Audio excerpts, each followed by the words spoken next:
I've seen it, I've experienced it, but me telling people is of no benefit to me whatsoever, because whether they believe us or not, it's not important.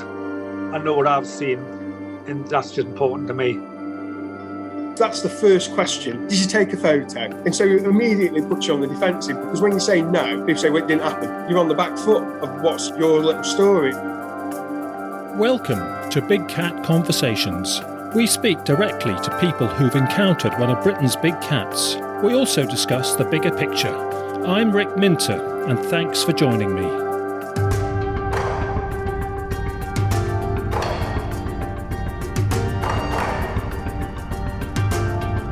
Hello and welcome to episode 73 of Big Cat Conversations.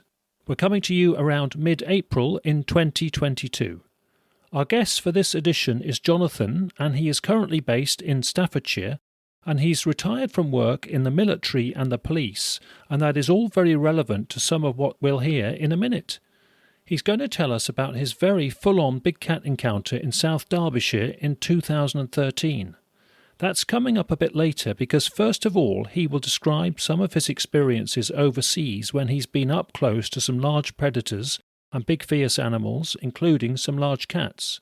So Jonathan, hello and thanks for joining us. Hi Rick, really pleased to be here on the show and thank you for having me on. Pleasure, Jonathan. I know we've got a lot to cover, and I know also that you're in a very fatigued and slightly stressed state because of what's just happened at the weekend in a climbing mishap. We'd better set the scene and just hear about that. I know it's a bit grim, but something we should hear about, I think, anyway. Yeah, absolutely, Rick, and thank you. And I apologise if I am sounding a bit jaded, but yes, I haven't had any sleep. But yes, yesterday I was climbing up the Roaches in Staffordshire with a good friend who's an extremely competent climber. On our last climb of the day, we had some gear pull out on a route, and my good friend Cherry took a fall of about 10 to 12 metres. All of our protection, all of our gear pulled out, and she landed very heavily on a boulder field below, and she's had some extremely serious injuries. She was taken off the mountain by Buxton Mountain Rescue, who did a fantastic job, and the Staffordshire Air Ambulance. Yeah, she's in Stoke Hospital awaiting surgery. So yeah, I'm a little bit weary, a little bit stressed with that situation. But yeah, I think it shows I spend 9 days out of 10 these days as sort of outdoors, out in the countryside, climbing, walking, trekking about. But thank you for acknowledging that I might be sounding not quite my chipper self. So sorry to hear that news, and just goes to show that the most well-prepared, competent and trained people can have those kinds of problems, and it can affect their lives. And obviously we wish her and her family all the best, and I know you'll be supporting her in coming days. And are you okay yourself physically? Yeah, I'm physically okay, just very tired. And it was just something, I thought about just as we were talking earlier, Rick, that when the rescue team and people arrived, they said, oh, did you photograph the situation as it happened, etc. And it was actually the last thing in my mind was to take any sort of evidential notes or recordings or photographs of the situation. It happened so quickly. It was so outside of my normal frame of reference that I was just engrossed in the situation. And I related back to when other guests have been on and said they've had a sighting, and people have said with hindsight, oh, well, why didn't you get your camera out? Why didn't you make a sketch in a notebook or record something? And I think when something hits us completely out of the blue, the last thing on our mind is that we're going to take an accurate description and a timeline and maybe grab our phone and take a video. So I think it just sort of shows that understanding, not just in, a big cat encounter, but in any situation which completely catches you out of the blue, the last thing on your mind is to record it accurately. The mind is in the moment and you're dealing with the practical necessity of processing and dealing with the situation and emotionally handling it. It's just a sense of priorities at the time, isn't it? Yeah, and you're right there, Rick, because it's not only the practicality of a situation, our emotions are like flared up and going everywhere and sort of saying, this isn't something I'm used to dealing with. Sure. Thank you for that. All the best to her and her family in coming days and weeks. Thank you. Yeah. Okay. Now, we have got a lot to cover, and your email introducing yourself, giving me background to your big cat sighting and encounter and experience is by far the longest and most detailed I have had as a curator of this podcast. And it was fascinating. And I thought, good grief, we're going to be absolutely spoiled for choice in speaking with this gentleman. So here we are, and we've got to pick our way through it. Maybe we hold the actual encounter with a big cat till later in the process and have you discuss your experiences up to the point of seeing the big cat, because you've had other encounters with large, scary, fierce animals, but you found them actually not to be fierce and scary because they're obviously shy and wary normally. And so the behaviour of those animals when you've seen them close will be fascinating to hear about. But before we get to that even, let's hear about your childhood upbringing, because I gather your ex-military dad wanted you to grow up able to handle yourself in the outdoors and be self-reliant. So could we hear about how that all happened? Yeah, very much. My dad was born on the west coast of Ireland in 1933. He lived in what was called a roundhouse. He didn't have his first pair of shoes until he was 6 years old, and the family very much effectively lived off the land to fulfill their needs. And he came to the UK, I think, in 1939 as a young child. But, you know, he's quite a hardy man, and he served with Army Special Forces from the 1950s to the 1970s. That rubbed off on me and my brothers. We would know what plants you could eat, what plants you could use for medicinal help. Looking back now, we actually had a really fantastic childhood with some of the things we learned from Dad. It wasn't strange to have all kinds of game hanging in the garage, or to be out hunting or fishing or living off the land. So much of our life was spent outdoors in the countryside. His holistic approach was, you need to live in harmony with the land. You need to live in harmony with the countryside. You need to understand it. You need to listen. You need to look, work with it. You need to be part of it. That foundation of not seeing the outside world and the natural world as a hostile place, but seeing us as a place that would provide and embrace and support you, it kind of gave me a mindset for being outdoors. Very interesting, because he was military, wasn't he? And yes, I've met a fair few military people with a similar attitude and frame of mind. We're going to be talking about South Derbyshire, where your sighting was. Now, several years in a row, I used to run my Big Cat information stand at the National Bushcraft Show, and that was staged in South Derbyshire, and many ex-military people would come in, all military people would come in, and they would have very much that attitude of your dad's that you're just conveying. When I went into the army myself, that was very much an element of the mindset, and particularly for working in the jungle, of all places, where I spent a lot of time. You went into the Army Cadets, didn't you? And then from there it was almost seamless into the parachute regiment, into Aldershot. And in fact, I grew up on the edge of Aldershot, and so I knew that sort of heathy landscape around there. So my childhood was around there. But tell us about, you know, those stages of your life then, before we get into the jungle experience. I joined the army in 1984, the Royal Corps Transport. I just fancied driving a big truck. But I ended up a year after training, been sent to the parachute brigade in Aldershot.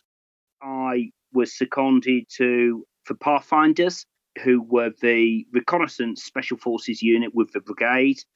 And with the Pathfinders, that was where I first encountered real, what I'd say, bushcraft work, in that we did a tour in Kenya with some ex-South African Defence Force reconnaissance trackers, and we did some tracking work. This was well before the formal British Army tracking training, which I think is now run out in Brunei or Malaya. We spent about 3 weeks learning basic tracking skills from the SADF. I just really got a flavour for it. Now, military tracking is about tracking personnel, tracking people. But when we did for training, they'd say, well, if you can track an animal, it's really then easy to track a man. I stayed with the regular army up until 1992.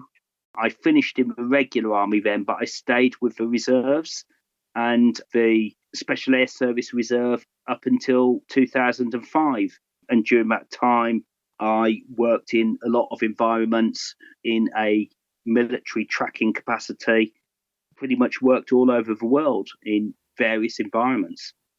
Well, we're going to hear about some of your encounters with large animals in different continents in a moment. Before that, can we just have how you would summarise the essence of tracking? You need to sort of say, who or what am I tracking? And get your head into the frame of mind of that animal, that creature that you're tracking. And this is where it becomes very important to understand the characteristics, the lifestyle, the breeding pattern, the eating pattern of that particular creature. If you're tracking a human, you sort of know we all live pretty much the same way. But if you're tracking a badger or a fox or a big cat, they all behave differently. So you need to sort of just sit and absolutely tune in and almost like in a spiritual sense, put yourself and say, right, I'm now this animal. What am I going to see? What am I going to smell? Where do I want to go? What do I need? And it's kind of like putting yourself into that place.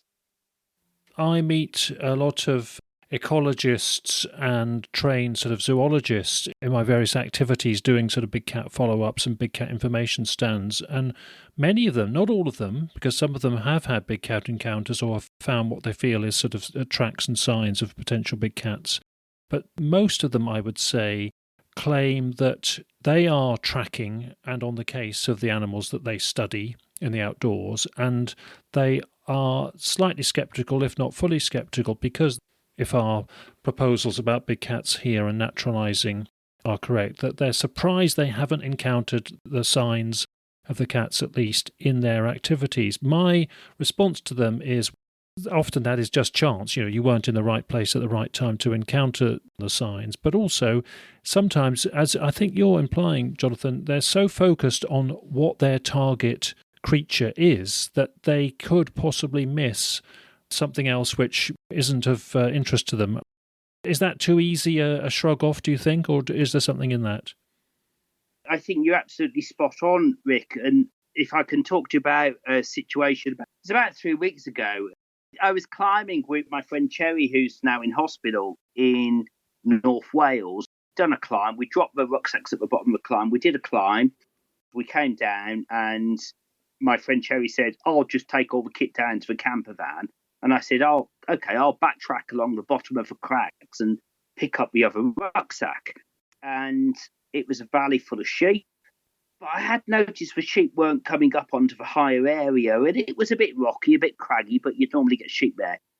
The first thing I noticed was the smell. This is something which I think a lot of people don't tune into. A lot of us as humans, we've lost our tuning into our sense of smell.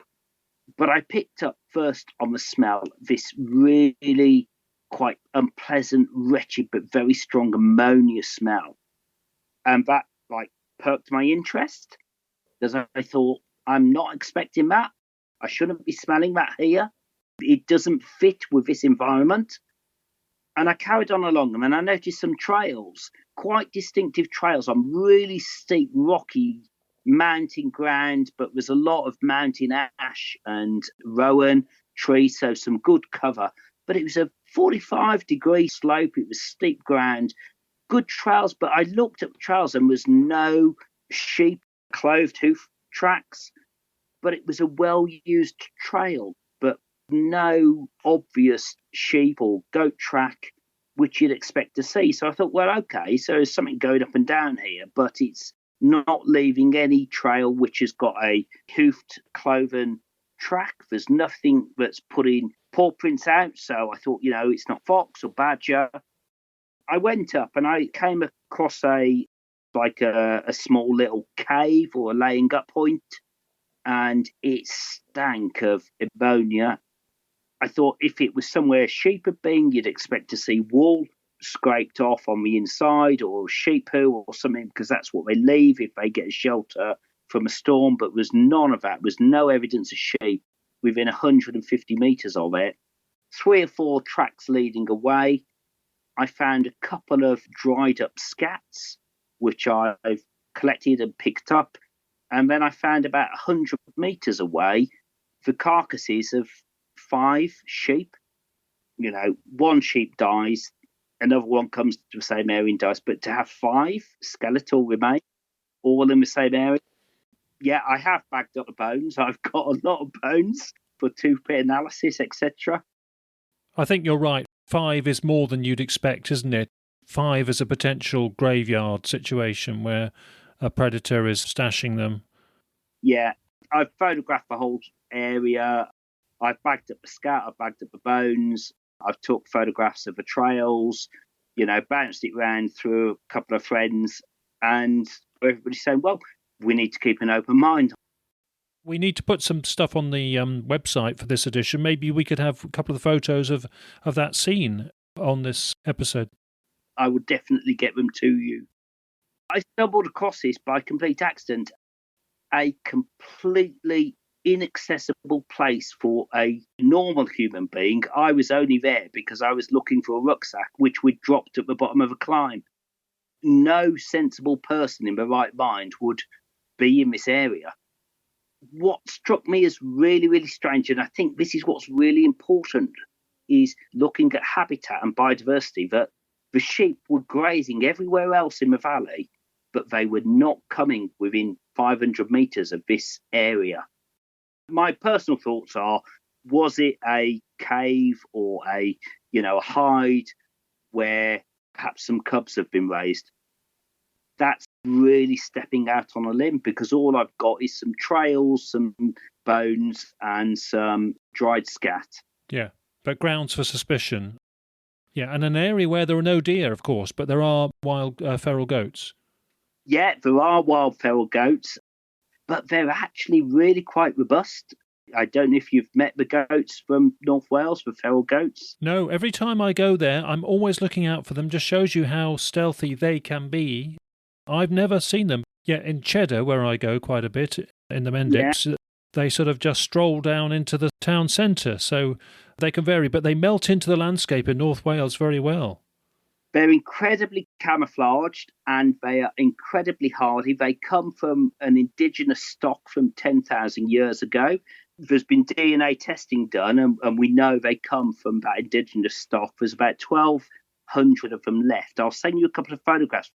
They are really hard to find, but you're going to laugh at this now. But my friend who's in hospital from a climbing injury, Cherry, if she comes out and she sings, they actually sort of rally round and we get some really good photographs of the goats. So you'll be yodeling next. You know, bearing in mind, they sort of go back 10,000 years. So they go back to the time where we actually had big cats living naturally in this country. One of the reasons the goats have grown such huge, big horns, particularly the male goats, is as defence. We did have big cats as apex predators. And you could see parallels in other ungulates across the world, like the bighorn sheep in America, dealing with the pumas, for example. Yes. So we've probably gone off on a real tangent there. Very relevant, and I think feral goats are underrated critters. Okay, right. It's your selection, really, of your overseas close-up encounters with big cats and whatever. I've worked in the Arctic, I've worked in desert, jungle, tundra, pretty much everywhere. The surprising thing is that you see very little wildlife. A lot of people come on social media and say, why aren't we seeing these big cats and everything? Well, I've spent weeks on end in the jungle on expeditions where you're leading a group of 14-year-olds. And of course, you're not going to see very much with a group of 14-year-olds because they are quite brightly dressed and they don't know how to be quiet. But the flip side of that, I've spent 5-6 weeks at a time as a special forces soldier in the jungle, where in effect you are going out as the apex predator. On my jungle warfare course, we were told that when in country, operate as the apex predator. Let all other predators know you're about. Our instructor said to us, when you are operating in the jungle, so you're in full camouflage gear, you're moving, you're silently, in effect, you are the hunter. The wildlife know that you are top of the food chain. They will smell you. They will see you. They will sense you as long as you push that presence out.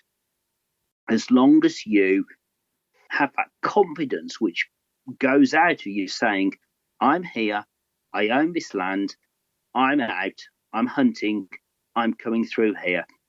You will not see a leopard. The only difference is in Africa with hyenas and lions, where they hunt in packs, because they work on the dominance principle.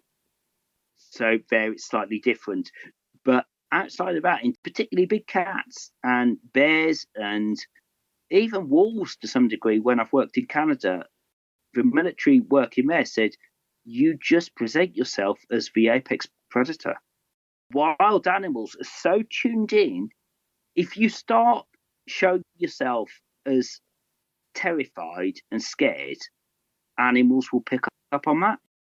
If you behave like prey, have the attitude of prey, you could be selected as prey. So act like something that's going to present an injury risk and be a nuisance. All of our training was, you are going out there, you are completely camouflaged up, you're moving stealthily, there's no lights, there's no sound, you are the hunter. I spent 18 years in Army Special Forces. Well, I know I've seen one leopard, and that was because this particular male leopard in Kenya, it used to come up and deliberately wee on the security sangha at the entrance to the camp. And you'd be 3 meters from it, and it would just walk up, and it'd look you straight in the face, and just wee straight on the corner of the sangha. What's a sangha? Oh, it's a sandbag, sort of armoured sentry box. Oh, right. Yep.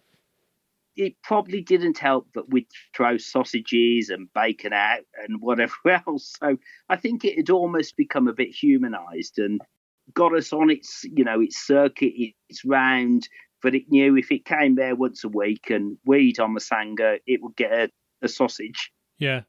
And you'd coexist. It would coexist and you'd respect each other. Yeah, but there was no fear.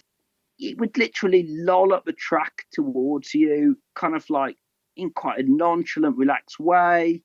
You knew it was going to come and wee on the sangha, and then you'd throw it a sausage sandwich and it'd eat it and go about its way. It was a bit bizarre, really. Brilliant, yes. Being close up to a grizzly is going some to keep your composure, I should think, though. You've had that experience, haven't you? Well, it wasn't a grizzly. I was with my ex-wife, and before we had children, we decided to go trekking in Canada. We based ourselves at Jasper. We headed out trekking in the Tonquin Valley area. The guidance was that you would just walk in the day, nobody moved at night, and you would get yourself into a camp. And the protocol in Canada is that you move into a camp, you do your cooking, and then you take off all your clothes and all your cooking gear and your food, and you wrap it in a bag, and you wind it up a cable and put it 50 metres up in a tree, and then you move 150 metres away in camp. So there's no scent of any food or anything on you or anything. We decided, because I'd spent quite a bit of time in Canada, in the mountains with the military, going around at night time and everything. And the Canadian military said, look, we've got bears, we've got wolves, we've got mountain lions. They aren't going to come anywhere near you. The Canadian Army was saying, these creatures do not want to encounter humans. They want nothing to do with humans. You can be sneaking around, all camouflaged up, being as sneaky as you want. The bears and the cats and the wolves are just going to watch you and almost like snigger and laugh and go, who's this joker? So we went trekking, and we decided we were going to do a walk, and we'd continue, and we timed the walk, and we knew we were going to be finishing and getting to the mountain hut late dusk, early evening. We were coming down the trail, and it was dusk, and I saw a tree, and I saw 2 bumps on it, and we're about 15 metres away at this point, and then the bumps moved, and they moved again, and we're now about 3 to 4 metres away, and then I realised it was 2 black bear cubs. Now, that did alarm me, because a big danger point is a mother with young. When I saw 2 cubs and they're climbing a tree, which means they're feeling stressed, they're feeling under threat, they're going to a place of safety, I just thought, we're in a really, really dangerous situation. We just put our head torches on, we made quite a bit of noise, and we just got past them as quickly as we could. That was quite a nerve-wracking experience. Was Mother in the vicinity at all, or did you not find out? We didn't see Mother. We heard a bit of crashing through the undergrowth behind us coming towards the tree where the cubs were, but we just made great haste down the trail away. That's a concern with any wild animal. If it's a mother with cubs, you're going to be potentially a threat. If the animal is ill or injured or elderly, you've got a problem. Outside of that, these wild animals want nothing to do with humans. On the same trip, we got to our mountain hut and we stayed and we had a great time. And the next day we were walking out, and we were walking along a track roadway where the lorries will go with the logging on, like a rough thing through the forest. And it was only about 50 metres in front of us. This mountain line just like lolloped down. It was like steep ground to the left, the track, and then a steep down to the right and a river. And this mountain line just lolloped out in front of us, about 50 metres in front. I don't know if you ever seen like a teenager getting out of bed. It was a bit like that. It kind of looked at us, and this thing was huge. It kind of looked at us, and if just go, It wasn't alarmed, it wasn't aggressive. It really reminded me of my teenage son, who had just woken up. Myself and Juliet, who I was with at the time, we just stopped still. Where we just thought it just didn't compute. Our natural reaction was we just froze. Both of us just stood still. We didn't utter a word. My mouth might have even dropped open. I couldn't even speak. And this, big mountain, and I know it was a he, because as he swaggered up the road, you could see this huge set of testicles hanging under his tail. And he sort of swaggered up the road a little bit, the trackway, sort of turned around, sniffed the air, sort of looked at us, and then dropped down out of sight. And you didn't get a photo? No. Looking back, I think what makes it more surreal is that every film you watch, if anybody encounters a big cat, it's like ferocious and it wants to kill you and attack you and eat you. This cat looked at us with such disdain and disgust, as if to say, well, yeah, what? It was like it just had no interest in us whatsoever. Disdain is a word often used by witnesses here. Yeah. We're almost completely irrelevant to their lives, aren't we, in many ways? A friend who was based in Calgary, we went to Jasper and in the area you're talking about. I remember we were doing one trek and we suddenly noticed the berries freshly stripped and eaten from the vegetation, and we suddenly thought, hang on, this is likely bear feeding. Yeah. So we carried on for the rest of that trek for the next hour, singing and making a noise and hyper alert, hearts racing, because we thought could be fresh bear activity, bear in the neighbourhood, so we'll just make a noise and be unstealthy and bumbling, and hopefully that will put it off. Was that the right thing to do, do you think? Before we could go into the Tonquin Valley, we had to go for a briefing with the rangers at the station in Jasper. And they said exactly that, have bells on your rucksack, whistle or sing a song, basically let nature know you're coming. That was very much the briefing we had. But, for me, it's conversely when I've worked in Canada with the military, and I did a sniper's course with the Canadian military. And, so you're deliberately going out to be as stealthy as a big cat or whatever, and you still see nothing. And I think it's because although we think we've been really, really smart and sneaky and stealthy, they are still 100 steps ahead of us. I think also people are spoilt by the vivid, colourful close-up photography they see on Sunday evenings on their documentaries with David Attenborough and Netflix and whatever these days. And of course, the investment and time and advanced preparation that's put into those documentaries of wild mammals and nature in its full glory is beyond what we can imagine. The resources and the preparation is severe and intense, and we get spoilt because we expect that. And nature for a normal citizen is not like that. If you ever see anything like that, it's by chance and you're very lucky. And you have to suffer a lot of discomfort to get the rare moments of vivid views of nature.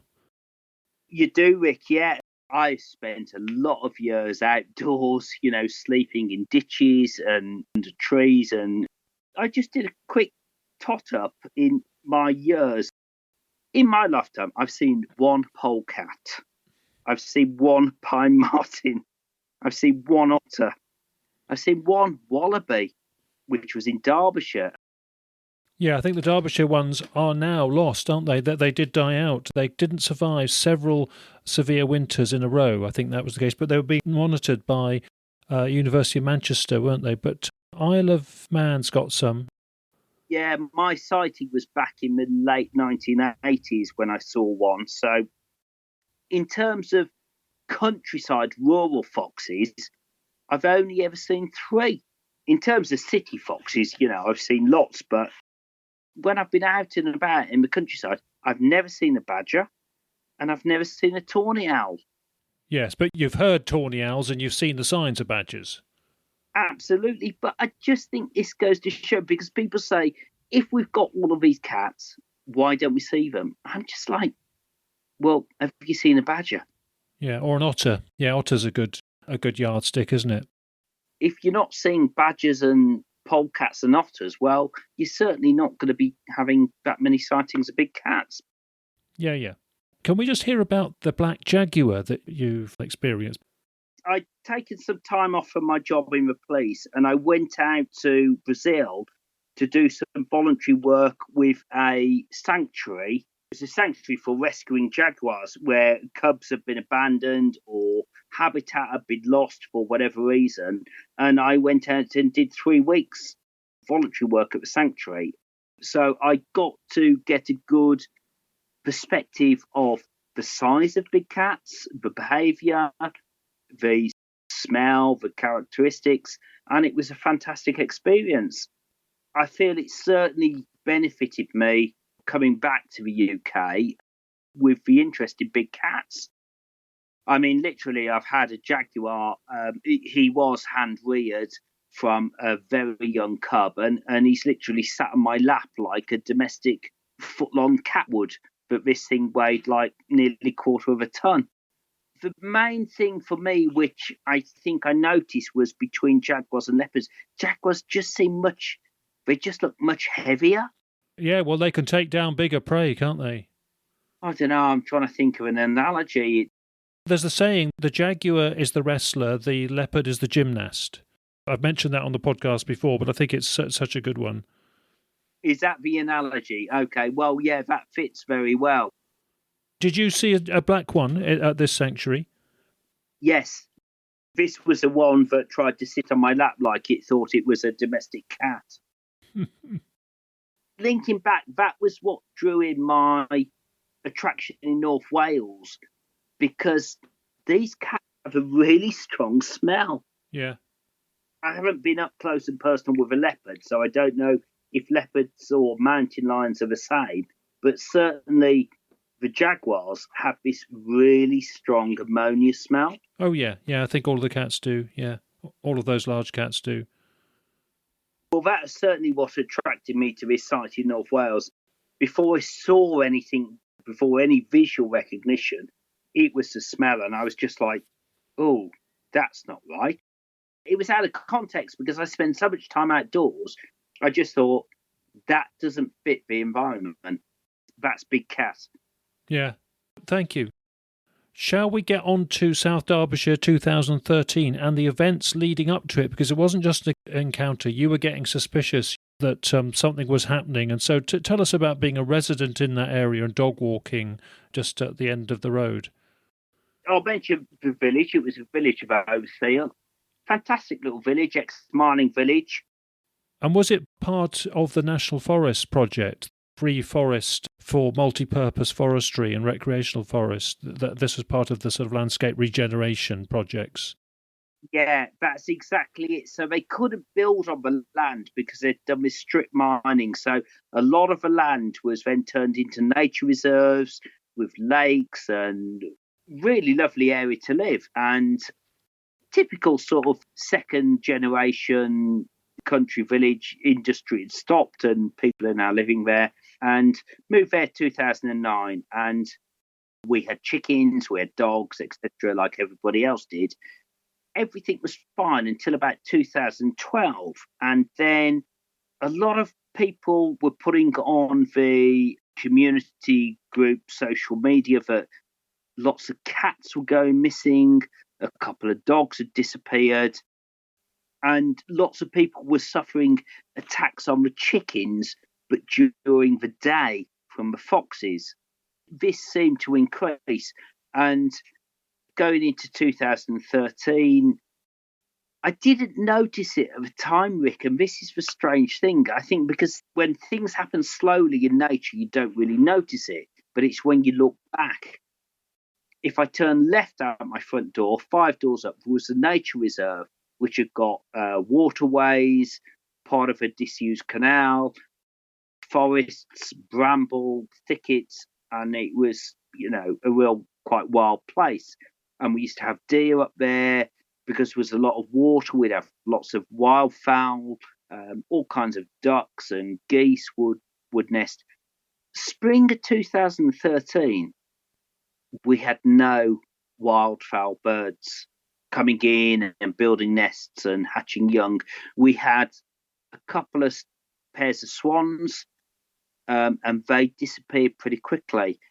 And I did find the remains of swans, but all I found was the breastbone and the wing, which had broken off. But I wasn't putting 2 and 2 together at this point. I was just like, But the whole nature reserve changed. It almost became void of flight birds. It became void of waterfowl. It almost became sterile. And you used to see a lot of deer across there. They'd all gone. I used to take my dog.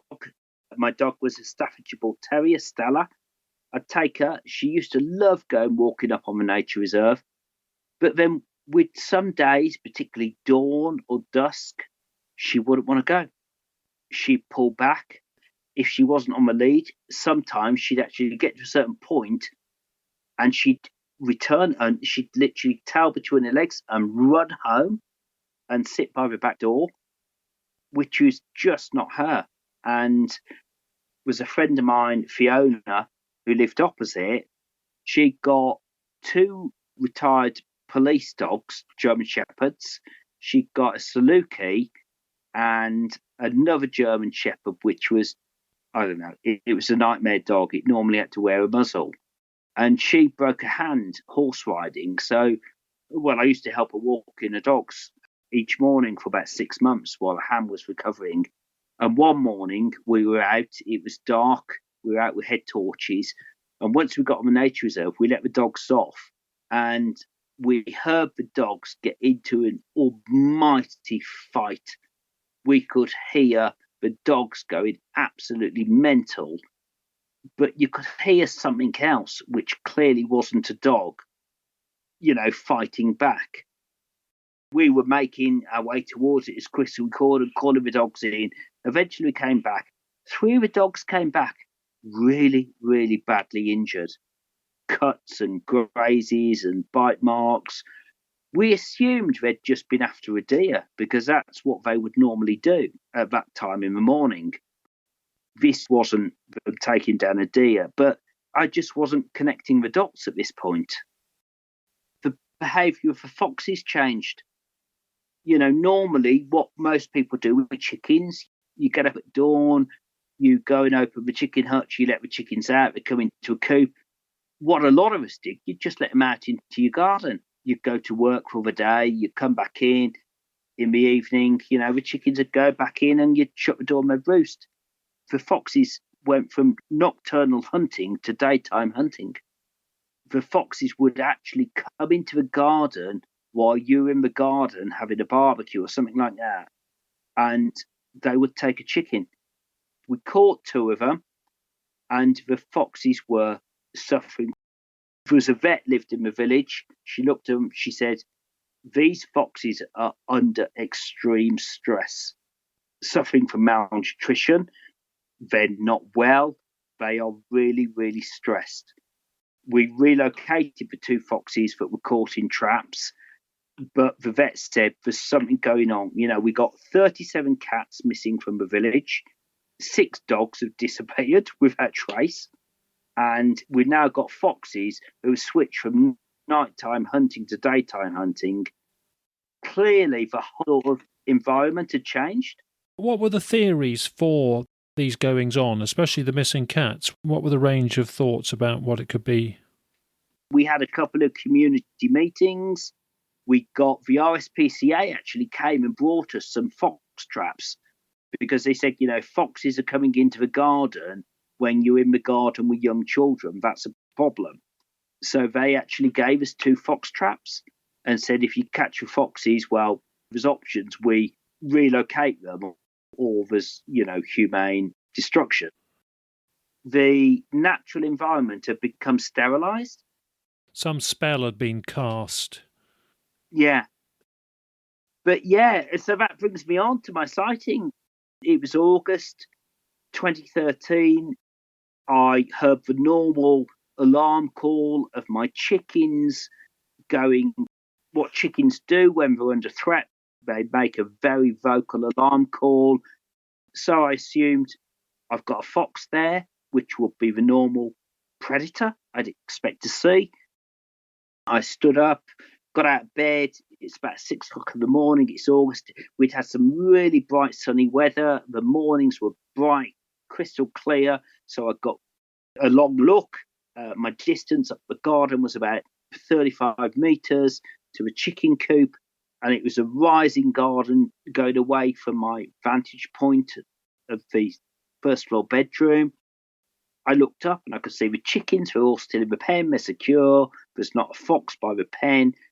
Then I looked and I saw movement beyond my back fence where there's some waste ground. It used to be an old abattoir, and the waste ground runs between the road and the nature reserve. And this waste ground runs across the 10 gardens between the road and the nature reserve. And I saw movement and I just thought, oh, there's a cat.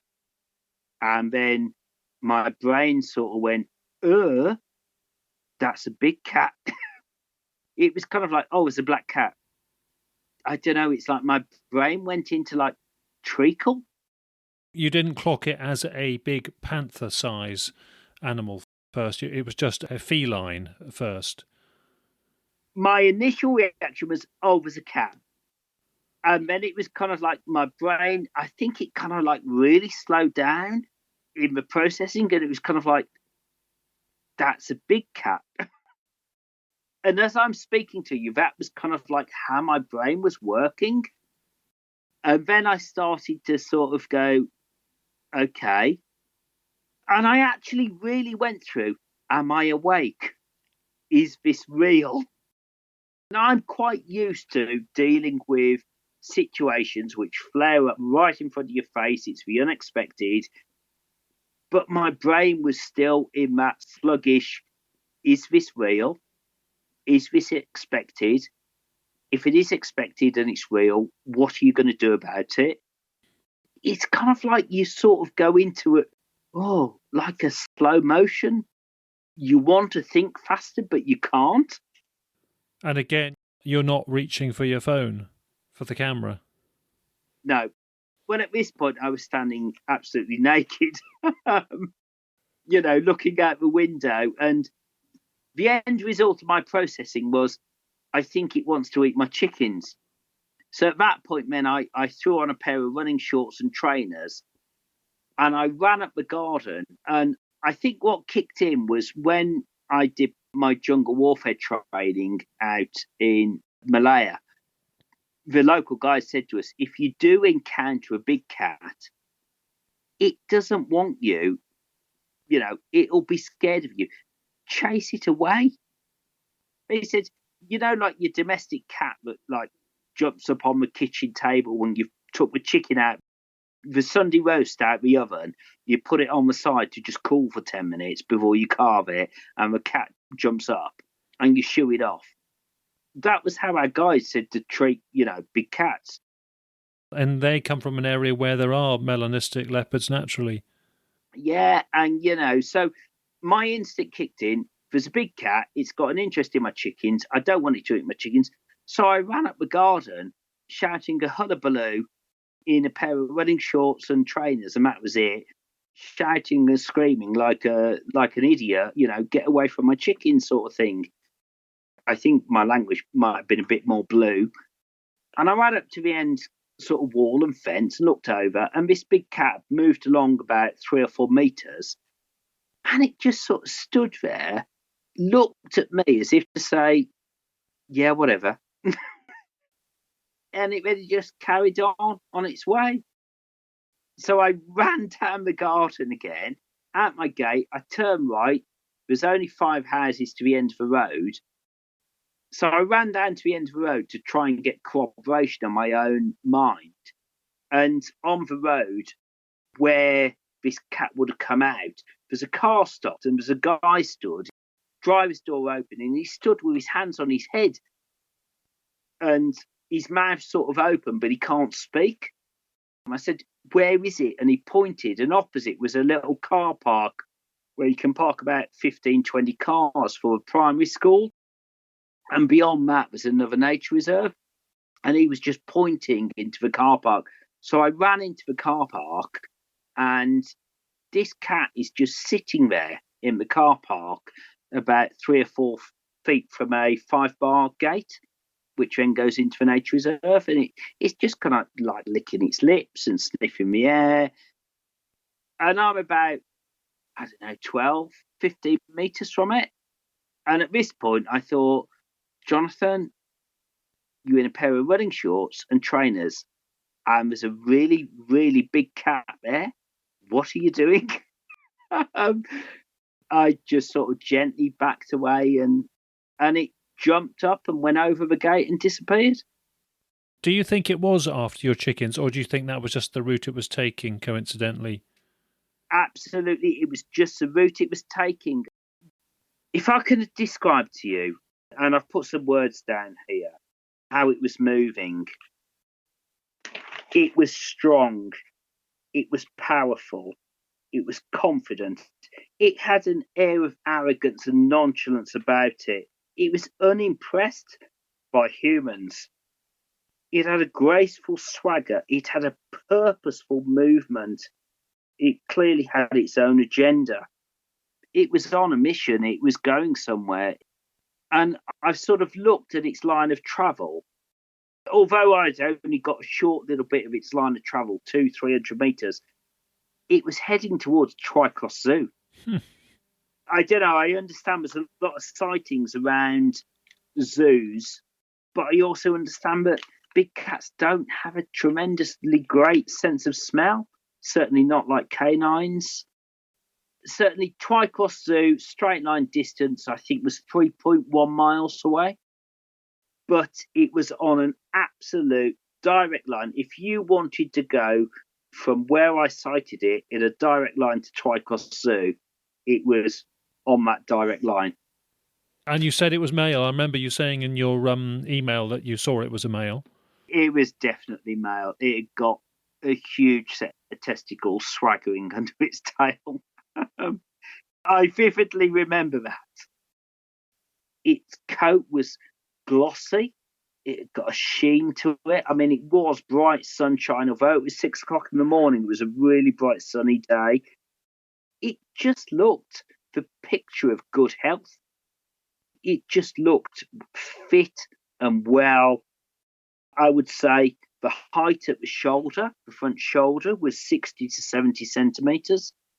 Its length, I'd say, from the tip of its nose to the start of its tail, so like by its anus, it's got to be a good metre, 1.10 metres. And then its tail had got to be another good 1 metre long. You know, its tail was thick, it was heavy. I think what got me was its muscular strength. It just looked a strong, fit, very strong animal. Capable of injuring German Shepherd dogs. Oh, yeah, absolutely. Thinking back, when I look at it, I think, how stupid was I to run after it in, a pair of running shorts and trainers? This thing looked like it was on top form, top of its game. And plenty of deer in that area. It's interesting you never found a deer carcass, although you did find swan carcasses. Yeah. I mean, the deer, we used to have a lot of deer and they just disappeared, but never found a carcass. But yeah, with the swan carcasses, they will pretty much eat everything of the swan, apart from they chew off the wing, sort of, if you like, from a couple of inches down from where our shoulder would be, and they'll leave that. And the feet from, like, if you imagine, like, just above where our knee would be. And those were the remains that I used to find.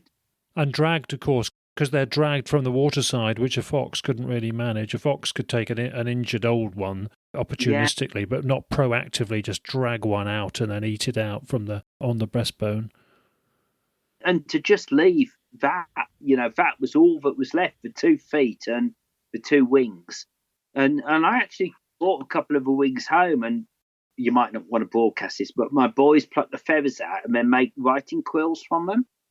At least you harnessed what you could from nature's events. Yeah. Could we just quickly go back to the form and the size and everything of the cat? Was it completely black? It was the blackest cat I think I've ever seen. And bearing in mind, I've had a black jaguar sit on my lap, so I've been very up close. It was much blacker than that. The jaguar that I had experienced in Brazil, you could see the markings. On this cat, I was 35, 40 metres away. I couldn't distinguish any markings on it. There was clearly some markings because it wasn't a pure black, but I couldn't see, rosettes or anything like that. What did make me wonder about this cat is that it just didn't seem to react to humans at all. It was kind of like, oh, yeah, you're a human, so what? So I don't know if it was an escapee or one that had been, in human contact for some time. I don't know why it wouldn't be a naturalised one, because that's how they behave. Do big cats that have never had contact with humans, can they be quite nonchalant and just sort of dismiss humans? Yeah. A lot depends on actual circumstances at that moment, but yeah, obviously a lot of times they just sort of want to melt away, but they often do it in their own time. So many witnesses say, it did melt away, but it did it arrogantly on its own agenda. Sometimes they do just absolutely bolt away very quickly, so it does vary, but they don't hang about. And it's this disdain, it's this so what attitude to humans. It just looked directly at me and then was kind of like, yeah, I'm just going to ignore you as if you don't exist. Yes. I felt a bit offended, really. A very quick assessment of, are you a threat? No, you're not a threat, so I'm just going to ignore you. Yeah, and get on with my business. Yeah. Now, obviously it was hanging around sometimes in this nature reserve at the end of residential area. Did anybody ever hear any vocalisations that could have been suspicious? Not that I know. I mean, we were quite a close-knit village community, and we used to have regular meetings, either in the community centre or the pub, and nobody really said they'd heard anything. But what I've wondered about, because it seems like we had the ecosystem, the biodiversity was upset for quite a long time. So would a cat come to a place and be resident for a time? That is surprising, and I would suspect it probably wasn't resident, but, maybe coming back there frequently, because obviously if it's resident, it's sort of everything gets alert to it. There's several reasons why they've got to have home range. They're hardwired to check out females in estrus, but also if they hang around too much in one place, the deer and their other prey get used to them too much, so they want to keep the prey naive. And so they do have to shift around. There's various reasons why. So that is surprising, though, that it did seem like it was really intensively working that area. That was why, and again, this is with hindsight, since I've done a bit more reading up and research, I thought, is this a cat which has been domesticated for a time and then released, and it doesn't really know what to do or where to go, so it stayed? And interestingly, there was less than a mile from my sighting location, and I've given you the exact location, less than a mile, there used to be a private zoo, and they had leopards as well as other animals, and they were shut down, I think, in around 2010, and told, all of their animals had to be rehomed. So I did wonder if this was one of their animals which they decided, rather than to rehome properly, had just been released. Yes, I mean, certainly releases don't all date back to the 70s or wartime. There have been other episodes. Well, I still think there's more of a chance that it was just a naturalised one that had been, grown up there, born and grown up in the wild in Britain. Because perhaps if it was a release one, people would have seen it more. I know they're still stealthy, it's still difficult to see, and they still sort of keep under cover, but the ones that are more recently out still get seen a bit more, especially in their early days before they've learnt how to absolutely sort of hide away and keep out of sight. Yeah. My biggest indicator, and for benefit of hindsight, looking back now, and which I'd advocate to anybody now who thinks they've got a big cat of their environment, is look at what's going on with the rest of nature. Yeah. Look at what's going on with the birds, with the foxes. Are the foxes changing when they're hunting? Are the rabbits changing what they're doing? It's about looking about everything else. Because looking back to the nature reserve, there was a significant change in the biodiversity and the whole ecosystem. And it was because we had an apex predator. That is going to tell you more than finding any scat, finding any footprints. It's looking at what everything else is doing, how it's behaving. Back then, 2013, none of us really picked up on it. But I did a bit of a newspaper trawl after my sighting, and 18 months before, and certainly 18 months, 2 years afterwards, across that area of South Derbyshire, Leicestershire, that little area where I was, I think it was about 16 or 17 sightings of this big black cat. But for me, the most significant thing looking back, Rick, was that whole change in nature all around the area. In the community, what happened in your conversations with local people, and what did you hear back? What kind of reactions did you get? The main thing was upset and anger, but it was mostly aimed at the foxes, because we assume that our apex predator in this country is the fox, and particularly cat lovers. When 37 cats have gone, just disappeared without trace, there was no roadkill. Normally you'd expect, when a cat goes, somebody's going to, we found Smithy or whatever on the main road and we got his tag. But no, these cats just disappeared. 37 cats and 6 dogs. 2 people supported me on the sighting, but the rest of the community were like, no, it's a fox problem. We need to get rid of the foxes. To convince somebody of something that in their head doesn't exist unless they're in Africa or India, it'd be like to say, your fence has been trampled down by an elephant. And they say, well, we don't have elephants here. And you're like, well, yeah, but there's elephant footprints and elephant dung. An elephant has trampled your fence down. They're just going to say, well, I don't believe it. And so there were no other sightings from people that were declared anyway? Within the local community, no. Nobody else had a direct sighting.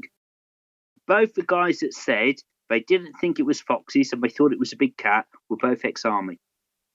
And one had lost a dog, one had lost a cat and a load of chickens. Both of those guys at the community meeting said they didn't believe it was foxes, they thought it was a big cat. Did you get a view from the RSPCA? Did you discuss it with the RSPCA? They were very guarded because one of the foxes actually came into a person's conservatory where a child was sitting on one of those little child seats where you put the food on front of them, and it grabbed the meal off the tray. I just think 90% of the village was hooked on that. Yeah, hooked on that. But looking back, to get foxes to go from being nighttime predators, which is what they do, to be running into a conservatory and nicking food off a child's table, they're under a lot of pressure. There's something out at night which is causing them a lot of stress, but they're having to hunt at day and not come out at night. What have we got in our countryside which takes down a fox? Were you a bit frustrated that people weren't seeing it as you did and believing you? Okay, so in the community, people were kind of like dismissive and it's foxes, let's just eradicate the foxes. I knew what I'd seen. I didn't connect all the dots at that time, but I knew what I'd seen. In terms of work, I went into work. By this time, you were with the police, Jonathan? Yes, I was a police officer. I joined the police in 1992 and I finished in 2018. So my colleagues reminded me, said, yeah, but remember, as a firearms officer, you used to train to shoot all kinds of wild animals, which is one of the jobs that you do as a police officer, because if animals unfortunately do escape from whatever facility, decision is made that they can't be captured humanely. As a police marksman, you do have to train to shoot them, and different animals have to be shot in different places on their body. So you would train quite regularly with life-size targets of lions, leopards, bears, wolves. We had all of these plywood cutouts which we'd take down to the range, and so you were used to seeing these animals at 50, 100, 150, 200 metres. So I got some concept of scaling and size. So when I went into work and said, yeah, last week I saw a black leopard or jaguar, whatever it was, in my garden, and they're like, yeah, of course you did. You get a lot of weird reports in the police, so you come a little bit desensitized. But I spoke to a friend who was working on the helicopter unit. And he said, yeah, we get loads of reports of people saying they've seen big cats, and we get sent out and we get them on the thermal imager. And he said, you learn the scaling and stuff. He said, people are called in, saying they've seen a lion or a tiger or whatever, and we go up and we get it on the thermal imager, but it's definitely not a domestic cat or a dog. It's definitely like a leopard or something. And yeah, we get it on camera, but it's not doing anything. It's not going anywhere. It's not harming anyone. So we just film it for a bit and then we get called to another job. I was just a bit like, oh, right, okay. Yeah. And in terms of emotionally, at the human level and your soul, how did it feel to be that close to that cat in the wild in Britain, round the corner from your backyard? I was definitely in emotional mind, so I got three options: fight, flight, freeze. My initial one was fight, which was probably stupid. So I ran up the garden, shouting all kinds of abuse, to leave my chickens alone, because I was fed up of the foxes, coming in. On reflection, that was probably a really stupid thing to do. But looking back, it was also what they told us to do when I've worked in country. They said if you get a big cat coming prowling into camp, what they used to say to us was get your two mess tins and bang them together. They said they really hate that sharp noise of metal on metal. Vibration, yeah. Interesting. So you saw it as a pest that needed ushering away and shooing off? That was my initial thought. And then I ran down the road and I saw it sitting there, and I'd sort of calmed down. And I think because I'd done a bit of running, so my adrenaline had, been spent. And I was kind of then like, wow, you're fantastic. I kind of like wanted to be in the moment, and it jumped over the gate. And then I felt a little bit annoyed because it had gone, and I wanted the moment to last. And then I sort of went back to the house, and yeah, I had to sort of pinch myself a bit to sort of say, you are awake. That has just happened. This thing comes back to the, people go, oh, well, why didn't you get your phone camera out? This was 2013. So, yeah, my phone would have had a basic camera on it. But that thought, of, oh, let's get an evidential video documentary just didn't enter my head. Again, back to our early discussion, there were other priorities emotionally and physically, practically for you at that time. It radiated a presence of calm and contentment. It posed no threat to me. Yes, it was unfazed. Yeah, there was no threat at all. It radiated the fact that I see you, you're not a threat, I'm just doing my thing. But I was a little bit spellbound. I think spellbound is the word. I think even if I had a phone tucked in my shorts pocket or something, I don't even think I'd have probably got it out. I was just in the moment. Too absorbed in that trance. Yeah. So I can fully understand when people say, they just sort of stood there gawping and sort of stuck in the moment. I just think it was probably a once in a lifetime experience. I would love to repeat that experience. I don't think I ever will. And as you mentioned earlier, there's people going out tracking and things, and that's what I'm sort of proactively doing now. If people have had sightings, and with my tracking skills, I'm trying to follow them up as quickly as possible. But of course, if you're on a track or a trail, you're behind whoever's left that trail, and you could be not just hours, but days or weeks behind it. It is a tactical judgment, isn't it, actually? I mean, it's called ambulance chasing, isn't it, partly? Do you follow up each one, or do you sit in position with trail cameras or whatever for the next visit of the same one? I think you'd have to do a bit of both, and particularly because some of the ambulance chasing, the following up of events, you're meeting landowners and local people and gaining trust and informants for any future activities. So there's a range of tactics that you could deploy. We were going to look at a particular word. Yeah, your word of the week. Sock it to us. ADVOKATE. And I'll spell that for you. ADVOKATE. ADVOKATE. And this is something we used to use in the police and the military when you're talking to a witness, somebody who's observed a situation or something. And so we say, A is for amount of time under observation. Then we say D, distance from the witness, the person observing, to the subject. V, visibility, time of day, lighting, any additional lighting or anything like that. O is obstructions. K is known subject from before. So that's, have you had experience of seeing a leopard before? Have you had experience of seeing a lynx? Do you know what a big cat looks like? A is any reason to remember or be familiar. So again, that sort of links in with, have you had experience with this creature before? Time lapse. So that's like, when did you have your observation until when you've made a record of it?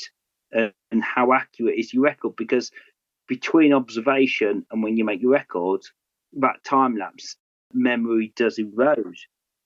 Then we say errors and discrepancies. So my word is advocate. Which is an acronym reference guide to go through that process. Yeah, very interesting. An acronym, and I've always found it useful. And when, some folk post like a footprint or a photograph on one of her Facebook pages, I sort of go through Advocate and sort of say, how long did you see it for? And where were you? Thank you for Advocate. We'll put a little note on the website about that so people can see it spelt out in full. It's thought-provoking and it's a useful little guidance discipline point, yeah. When I try and engage with anybody on Facebook, which at times can be quite frustrating because, when somebody just puts a footprint up and 50 people go badger, dog, cat, domestic, and I do try and sort of say, look, guys, girls, why are you saying it's this? If you're going to say it's not something, then say why it isn't. Or if you're going to say it is, say why it is. Yes. Otherwise, you're just swapping opinion ad infinitum and it doesn't get you far. Yeah. Thank you so much for everything. I know that you've been in a very sort of jaded state and you've done heroically to take us this far.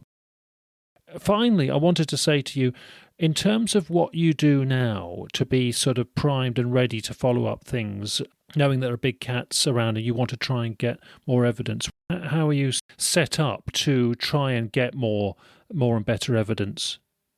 You can only go as fast as the information comes in, and it's the route in. It's how you get people to feed that into. When I go out on the ground, I meet the informant, I make that personal contact, I spend time with them, I chat with them, and that can give you so much more. One of the questions a friend of mine said to me, he said, you're retired. Why do because some days I've driven 180 miles to follow up a report. And he said, why are you doing this? I actually sat down the other day and I thought to myself, why am I driving 200 miles across the country to follow a set of footprints and pick up some poo which has been left by an animal of a unknown type? Yeah, all because of one morning when you woke up and saw something out your bedroom window a few years ago and unfinished business as a result of that. Maybe that's an interesting question, but you need to pose to people and say, well, why? I once said this to a long-term investigator several years ago. I said to him, what do you want to have achieved by the end of your life on big cats? And he said, I would like to see them in the Guide to Britain's Mammals. You mentioned the wallaby earlier on. Now the wallaby is in the Guide to British Mammals.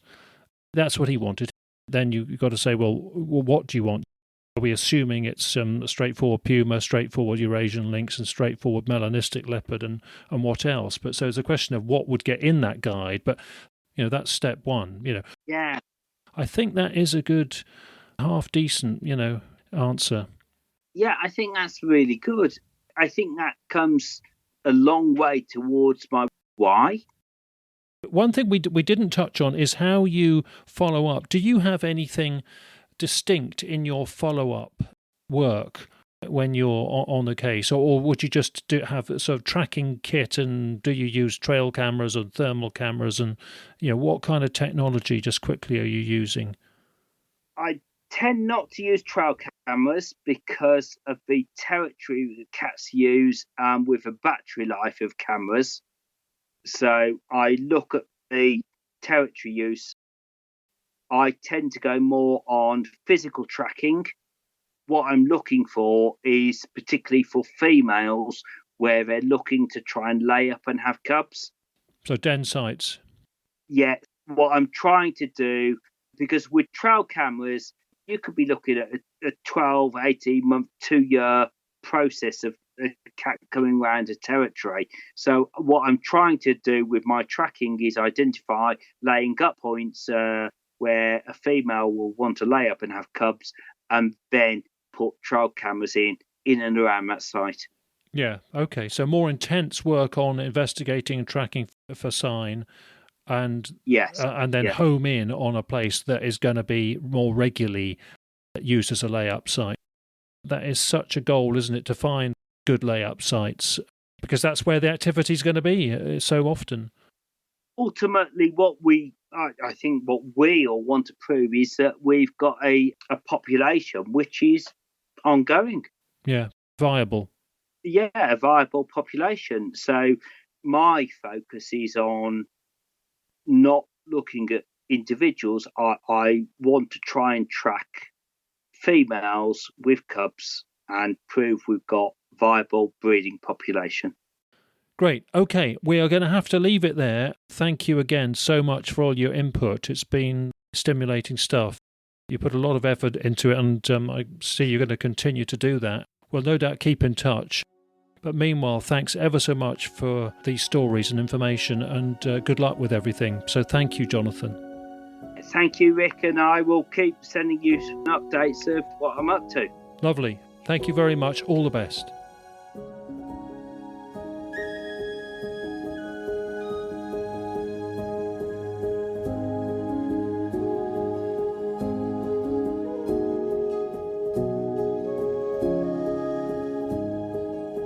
Okay, as we close the episode, just to say well done again to Jonathan, because he did that long and detailed call for us in a very tired state, having had no sleep the night before due to Cherry's accident and all its follow-up. That rescue on the Staffordshire Roaches area was reported in the press, so we've put a link to that story on the Big Cat Conversation website under episode 73, and you can see photos of the Buxton Mountain Rescue team in action, so well done again to them. Also, along with a link on the website for episode 73, we have got a couple of Jonathan's photos of the Snowdonia goats close up. And there's also a link to information on Britain's primitive goat herds in different remote places, and that's a fascinating topic, I think. And as promised, there are a couple of photos of the place in Snowdonia where Jonathan saw the sheep carcasses, the cave, and caught the ammonia smell of what might have been from a large cat. Now, this episode is coming out around Easter time 2022, and coincidentally on Easter Day, 17th of April, at 1:30 p.m. on BBC Radio 4, there's a latest edition of The Listening Project. This podcast was asked to advise on a Big Cat snippet for that edition of The Listening Project, so halfway through that edition you will hear Corin from episode 2 of Big Cat Conversations in conversation with Paul, who was on episode 8 and 28 of our podcast. So Big Cats on BBC's Listening Project on 17th April, and we'll put a link to that episode on our website because it will be available to hear again after the live broadcast. Okay, next time we're hearing from Charlie, a long-term investigator in West and East Sussex. He'll explain his own big cat encounter and give us highlights of other reports he's heard, so we'll get a flavour of big cats in the Weald and the Sussex area next time. Righto, time to sign off now, so thanks again to our guest Jonathan, and as ever, thanks to everyone for listening and supporting the show. Take care and bye for now.